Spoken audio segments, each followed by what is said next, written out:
Good morning students. Class 12 mathematics का topic है integration. इससे पहले कुछ फार्मूले बताए गए थे इंटीग्रेशन के, और इंटीग्रेशन के बारे में थोड़ा बहुत बताया गया था, और ये बताया गया था कि सीधे सीधे फार्मूलों पर किस प्रकार से इंटीग्रेशन के क्वेश्चन सॉल्व होते हैं। इसके लिए ये बताया गया था या तो ऊपर से x हटा लीजिए, अगर ऊपर नीचे दोनों में x है तो या तो ऊपर से x हटा लीजिए या नीचे से x हटा लीजिए, और या तो नीचे हर को जो है एक पद में ले आइए। अगर इस प्रकार से मानिए कोई क्वेश्चन दिया जाए, इससे किस पास 7 - 4x, इसका इंटीग्रेशन करना है, तो देखिए क्या इसमें से किस पास x का फार्मूला लग सकता है। तो जिसको हम x कहते हैं वहां पर x की पावर केवल 1 होनी चाहिए। तो देखिए x हम कह रहे हैं यहाँ पे 7 - 4x को, तो 7 - 4x में x की पावर केवल 1 है, तो जहां पर x पावर 1 है तो वहां पे हम सीधे सीधे फार्मूला लगा सकते हैं। तो sec स्क्वायर x का इंटीग्रेशन क्या होता है, tan x, मतलब tan 7 - 4x। और अवकलन में क्या किया जाता था कि x के गुणांक से गुणा, समाकलन में x के गुणांक से भाग करेंगे। तो x का गुणांक यहाँ पे क्या है, -4, तो अपान में -4 और प्लस c। इस प्रकार से इसका इंटीग्रेशन हो जाएगा। अब इस प्रकार के इंटीग्रेशन, ये तो सीधे सीधे इंटीग्रेशन, सीधे सीधे फार्मूले पर। कुछ ऐसे इंटीग्रेशन है जैसे मान लिया ऐसा आ जाए कि 2x अपान 1 - x स्क्वायर या 1 + x स्क्वायर dx, इसका इंटीग्रेशन करना है। या तो इसमें भी ऊपर या नीचे से x हटा लीजिए, और या नीचे एक पद में ले आइए। तो इसमें ऊपर जब तक x स्क्वायर नहीं आएगा तब तक हम नीचे से x नहीं हटा पाएंगे। तो ऐसा कुछ हुआ नहीं पा रहा है, नीचे भी फैक्टर नहीं कर पाएंगे। तो इसके लिए अब क्या करते हैं, जहां पे ऐसा न कर पाए, ऊपर या नीचे से x ना हटा पाए, हर को एक पद में न ला पाए, तो वहां पे हम क्या करते हैं कि किसी भी टर्म को हम t मान लेते हैं, और जिस टर्म को t मानेंगे उसका डिफरेंशिएशन क्वेश्चन में दिया जाता है। अगर हम 2x को t माने तो इसका अवकलन 2, ये हटेगा नहीं, है नहीं इसमें। अगर हम 1 + x स्क्वायर को t मान लें तो 1 + x स्क्वायर का अवकलन 2x इसमें दिया गया।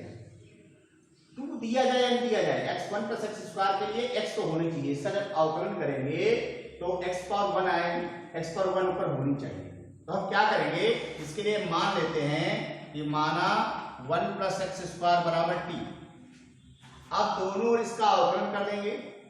इसका अवकलन करेंगे x के साथ, t के सापेक्ष, t के सापेक्ष करेंगे। x स्क्वायर बराबर कितना हो जाएगा, x स्क्वायर का हो जाएगा 2x, और साथ में आ जाएगा dx बटा dt, और बराबर उधर क्या हो जाएगा 1। इसका t के सापेक्ष कर देंगे तो x स्क्वायर का हो जाएगा 2x, और साथ में dx अपान dt कर दूंगा, dt उधर चला जाएगा, तो 2x dx बराबर क्या हो जाएगा dt।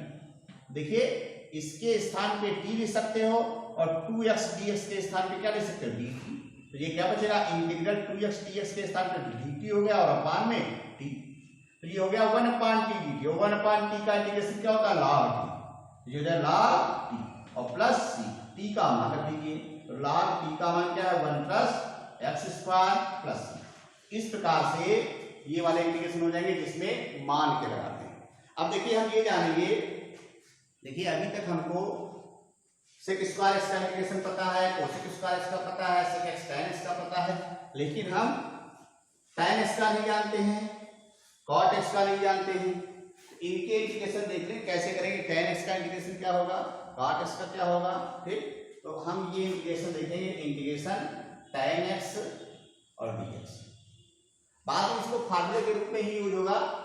tan x का फार्मूला होता है, tan x का होता है log sec x, लेकिन बाई चांस tan x का इंटीग्रेशन करने को आ जाए तो कैसे करोगे। तो tan x को हम लिख सकते हैं इंटीग्रेशन sin x अपान cos x dx।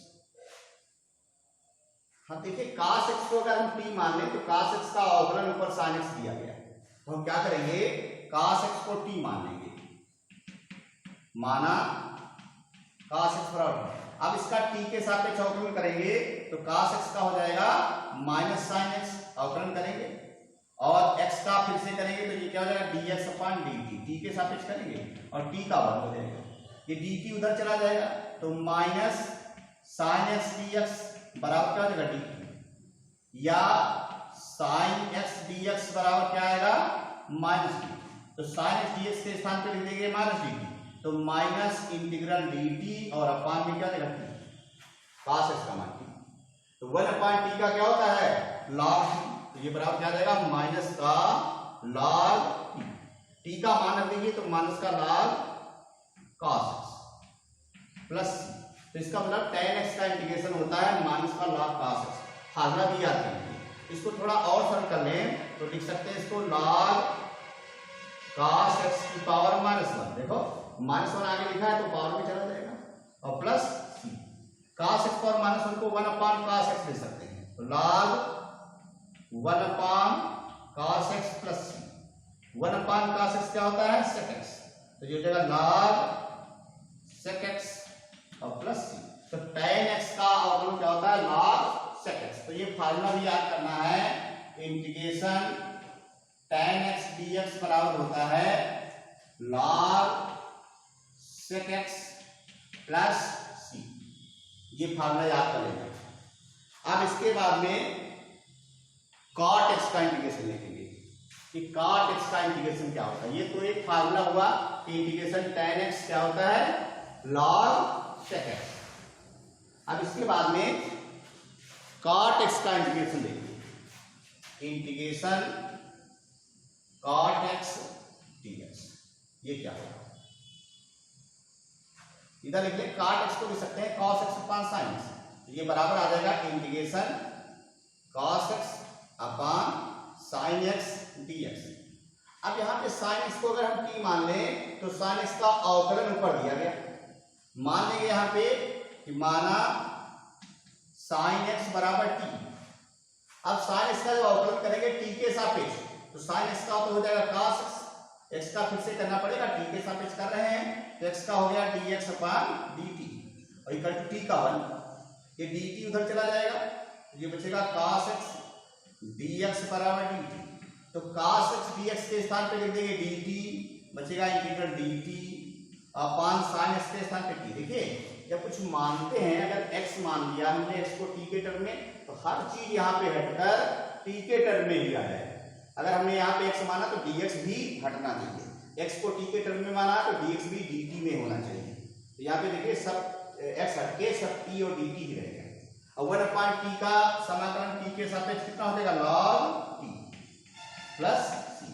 t का मान रख दीजिए, t का मान क्या है sin x और प्लस c। तो इस प्रकार से cot x का इंटीग्रेशन हो जाएगा log sin x plus c। ये भी इंटीग्रेशन याद रखना, cot x का इंटीग्रेशन हो जाएगा log sin x plus c। देखिए क्वेश्चन दिया गया है integration sin inverse x upon under root 1 minus x square dx, इसका हमें इंटीग्रेशन करना है। तो देखिए या तो ऊपर से x हटा लें या नीचे से x हटा लें, ऐसा कुछ कर नहीं पाएंगे इसमें, तो यहाँ पे मानना पड़ेगा। अगर हम sin इनवर्स x को t मान लें तो इसका sin इनवर्स x का अवकलन 1 upon under root 1 minus x square इसमें दिया गया, तो मान लेंगे यहाँ पे कि माना sin इनवर्स x बराबर t। अब sin इनवर्स x का t के सापेक्ष अवकलन करेंगे, sin इनवर्स x का अवकलन 1 upon under root 1 minus x square, क्योंकि t के सापेक्ष कर रहे हैं तो x का फिर से करेंगे तो ये हो जाएगा dx अपॉन dt, और बराबर t का जब t के सापेक्ष करेंगे तो 1, ये dt उधर चला जाएगा, यहाँ से आएगा 1 upon under root 1 minus x square dx equal to आएगा dt। देखो 1 upon under root 1 minus x square dx के स्थान पे dt, यहाँ पे 1 लिखा 1 upon under root 1 minus x square dx से dt हो गया, और sin इनवर्स x के स्थान पे क्या लिख देंगे t, तो बचेगा इंटीग्रल t dt। अब t का मान रख दीजिए, इसका समाकलन करेंगे, t का समाकलन क्या हो जाएगा t square upon 2 plus c। अब t का मान रख दीजिए, t का मान क्या है sin इनवर्स x, इसका होल स्क्वायर अपॉन 2 प्लस। इस प्रकार से sin inverse x upon under root 1 minus x square का इंटीग्रेशन प्राप्त हो जाएगा। देखिए इसका हमें इंटीग्रेशन करना है 1 upon cos square x into 1 minus tan x का होल स्क्वायर dx। अब यहाँ पे अगर हम cos x को t वगैरह माने तो इसका इंटीग्रेशन नहीं दिया गया। हाँ, अगर 1 माइनस tan x को t मान लें तो 1 माइनस tan x का अवकलन जब करेंगे 1 का 0 tan x का sec स्क्वायर x, और देखो 1 upon cos square x sec square x होता है। चाहो तो इसको ऐसे लिख भी सकते हो 1/cos² हो गया sec² x dx, और अपान में रहेगा 1 - tan x का होल स्क्वायर। अगर 1 - tan x को t मान ले तो इसका अवकलन sec² x दिया गया। तो मान लेंगे यहाँ पे माना 1 - tan x बराबर t, तो 1 का अवकलन तो 0 हो गया, माइनस tan x का हो जाएगा sec² x, और साथ में x का जब करेंगे तो dx/dt, और t का dt उधर चला जाएगा, तो माइनस का sec² x dx equal to कितना हो जाएगा dt, या sec² x dx equal to minus, तो sec² x dx के स्थान पे माइनस dt लिखेंगे, तो बचेगा माइनस dt और अपान में बचेगा t²। इस t को ऊपर ले जाएंगे तो माइनस का इंटीग्रल t की पावर -2, इसमें x पावर n वाला फार्मूला लगाएंगे तो माइनस t की पावर -2 का हो जाएगा t की पावर -2 + 1, नीचे आएगा -2 + 1 + c, तो बचेगा माइनस t की पावर -1 अपान -1 प्लस c, तो प्लस का हो जाएगा ये 1/t और प्लस c, t का मान रख दीजिए, तो 1/t का मान है 1 - tan x और प्लस इस प्रकार से 1/cos² x × 1 - tan x का होल स्क्वायर का integration 1/1 - tan x plus c। देखिए हमें sec² x अपान cosec² x का इंटीग्रेशन करना है, तो इंटीग्रेशन में सबसे पहला काम होता है कि या तो ऊपर से x हटा लो या नीचे से x हटा लो। अगर ऐसा करने में सफल हो गए तो इंटीग्रेशन का क्वेश्चन लग जाएगा, अगर ऐसा नहीं कर पाते हो तो हर को एक टर्म में ले आओ, तब इंटीग्रेशन का सवाल लग जाएगा। अगर ऐसा भी नहीं कर पाते हो तो फिर कुछ मानना पड़ेगा। तो यहाँ पे देखिए पहले सॉल्व कर लीजिए, इसको हम लिख सकते हैं sec² x को 1/cos² x और cosec² x को 1/sin² x, तो sin² x ऊपर चला जाएगा। अब sin² x अपान cos² x क्या हो जाएगा tan² x। अब देखते हैं क्या tan² x का समाकलन होता है। tan², अब इसके लिए ये देख लो कि क्या किसी के अवकलन में tan² x आता है, तो tan² x किसी के अवकलन में नहीं आता, sec² x आता है tan x के अवकलन में। तो हमें पता है कि tan² x का समाकलन तो नहीं होगा, लेकिन sec² x का समाकलन tan x होता है। तो क्या करेंगे, इसको हम sec² x में चेंज कर लेंगे, tan² x को sec² x में चेंज कर लें तो tan² x होता है sec² x -1। अब देखिए sec² x का भी समाकलन हो जाएगा और उधर हो जाएगा, sec² x का समाकलन होता है tan x और -1 का क्या हो जाएगा x और प्लस c, कांस्टेंट सब में जोड़ते हैं। तो इस प्रकार से sec² x अपान cosec² x का समाकलन tan x - x plus c होगा। देखिए ये क्वेश्चन दिया गया है, इस क्वेश्चन का x के सापेक्ष समाकलन करना है। हमें बताया था जहां पे ऊपर या नीचे दोनों जगह x आ जाए तो या तो ऊपर से x हटा दीजिए या नीचे से। नीचे से x हट सकता है अगर ऊपर x - 1 आ जाए, तो सॉल्व कर लीजिए। पहले देखिए इंटीग्रेशन ऊपर पहले x² कॉमन मिला है दोनों में, बचेगा x - 1 प्लस 1 कॉमन ले लीजिए इन दोनों में x - 1 और अपान में रहेगा x - 1 dx। पहले थोड़ा सॉल्व करके हम अगर x नीचे से हट रहा तो पहले उसको हटा लीजिए, तो यहाँ बचेगा इंटीग्रेशन x - 1 कॉमन मिल जाएगा, अंदर बचेगा x² + 1 dx और अपान में रहेगा x - 1, x - 1 कैंसिल हो जाएगा, बचेगा x² + 1 dx। अब दोनों का कर सकते हैं, इसका अलग इसका अलग। x² का क्या हो जाएगा x⁴/3 x⁴n + 1 अपान n + 1 और प्लस 1 का क्या होता है x और प्लस कांस्टेंट जोड़ देते हैं, तो इस प्रकार से इसका समाकलन ये आ जाएगा। अब देखिए हमें इसका समाकलन करना है, तो समाकलन करने के लिए हमने ये नहीं पढ़ा कि यहाँ पे दो फंक्शनों का कैसे समाकलन करेंगे, और ये भी ध्यान दीजिए कि फार्मूला तभी लगेगा जब फार्मूले में x के स्थान पर x ही हो या x की पावर केवल 1 हो। जैसे अगर हम ये देखें कि साइन यहाँ पे x होना चाहिए था, साइन x, लेकिन यहाँ पे x के स्थान पे cos x लिखा है, जिसको हम लोग कन्फर्म है कि इसका समाकलन हो ही नहीं पाएगा। ठीक, तो यहाँ पे x आना चाहिए, तो इसके लिए हमें क्या करना पड़ेगा, इसको कुछ मानना पड़ेगा। भाई साइन cos tan इनके साथ में तो x होना ही चाहिए, अगर नहीं है तो हम मानेंगे। तो हम क्या करेंगे, cos x को कुछ मान लें, तो मान लेंगे माना cos x = t।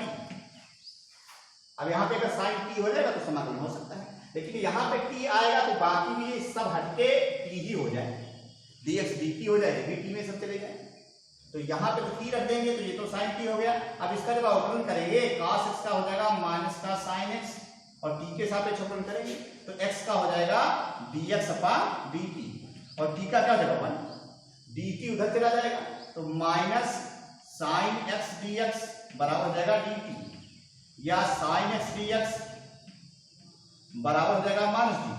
तो देखो sin x और dx इसके स्थान पे लिख देंगे माइनस dt और यहां पे क्या लिख देंगे तो क्या बचेगा ये आएगा इंटीग्रेशन sin x dx के स्थान पे तो हो गया माइनस dt माइनस बाहर लिख दो और cos x के स्थान पे t तो ये क्या हो जाएगा sin t तो माइनस का sin t और sin t का समाकलन हम ध्यान दीजिए इसका अवकलन sin होता है cos x का अवकलन माइनस sin x होता है तो sin x का समाकलन माइनस cos x तो sin t का क्या हो जाएगा माइनस cos t माइनस पहले लगा है तो माइनस प्लस का हो जाएगा cos t प्लस ये फॉर्मूला होता है sin t का समाकलन माइनस cos t होता है sin x का माइनस cos x। अब t का मान रख दीजिए तो cos t का मान क्या है cos x प्लस c। इस प्रकार से इस सवाल का समाकलन हो जाएगा। अब देखिए हमें इसका समाकलन करना है तो इसके लिए देखिए अगर हम इसको t मान लें पहली बात तो ये है कि नीचे x का होल क्यूब होना चाहिए x स्क्वायर का होल क्यूब या x क्यूब का होल क्यूब नहीं होना चाहिए तो इसको तो हमें t मानना पड़ेगा। इसको 2 + 2x का होल क्यूब 2x क्यूब को हम मान लेंगे माना 2 + 2x क्यूब बराबर t। अब इसका अवकलन ऊपर होना चाहिए तो इसको सरल करेंगे इसका अवकलन करें 2 का तो 0 हो जाएगा 2 × x क्यूब का हो जाएगा 3x स्क्वायर और x का फिर से करेंगे तो t के सापेक्ष तो dx अपॉन dt और t का क्या हो जाएगा 1 dt उधर चला जाएगा तो बचेगा 6x स्क्वायर dx बराबर dt तो x स्क्वायर dx कितना हुआ x स्क्वायर dx हो जाएगा 1/6 dt। तो देखिए x स्क्वायर dx के स्थान पे लिख सकते हैं 1/6 dt और इसके स्थान पे क्या लिख सकते हैं तो ये बचेगा इंटीग्रल 1/6 dt और अपान और इसके स्थान पे क्या लिखेंगे t तो ये हो जाएगा t क्यूब t का होल क्यूब है। अब t के ऊपर ले जाएंगे t पर -3 हो जाएगा तो ये आएगा 1/6 इंटीग्रल t की पावर -3 dt। अब इसमें x पावर n वाला फॉर्मूला लगा देंगे x पावर n का होता है x पावर n + 1 अपान n + 1 तो बचेगा 1/6 into t पावर -3 + 2 1 -2 अपान -3 + 1 -2 और प्लस तो बचेगा माइनस का 1/12 हो जाएगा और ये t भी नीचे आएगा t स्क्वायर और प्लस अब t का मान रख दीजिए तो -1/12 into t का मान है 2 + 2x क्यूब तो 2 + 2x क्यूब का होल स्क्वायर और प्लस इस प्रकार से इसका समाकलन कितना है देखिए e की पावर tan इनवर्स x अपान 1 + x स्क्वायर इसका समाकलन करना है।